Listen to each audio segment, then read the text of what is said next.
Sumqayıt şəhər İcra Hakimiyyətinin başçısı Zakir Fərəcovun sakinlərlə növbəti səyyar görüşü keçirilib.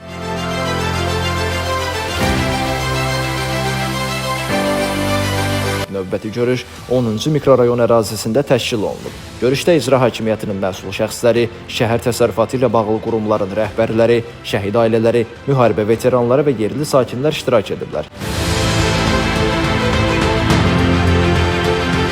Sakinlər tərəfindən əsasən sosial rifah, kommunal xidmətlərin təkmilləşdirilməsi, infrastruktur problemləri, məşğulluq və digər məsələlər qaldırılıb. Şəhər rəhbəri vətəndaşların müraciətlərini diqqətlə dinləyib bir sıra məsələlər yerindəcə həllini tapıb. Digər müraciətlərlə bağlı isə aidiyyatı təşkilatlara tapşırıqlar verilib və nəzarətə götürülüb. Qeyd edək ki, Sumqayıt şəhər İcra Hakimiyyəti vətəndaşlarla birbaşa ünsiyyətin gücləndirilməsini, onların problemlərinin yerində dinlənilərək operativ həllini təmin etməyə əsas prioritetlərdən biri hesab edir. Bu istiqamətdə keçirilən səyyar görüşlər şəhər sakinləri ilə əlaqələrin möhkəmləndirilməsinə, onların gündəlik həyat şəraitinin daha da yaxşılaşdırılmasına xidmət edir.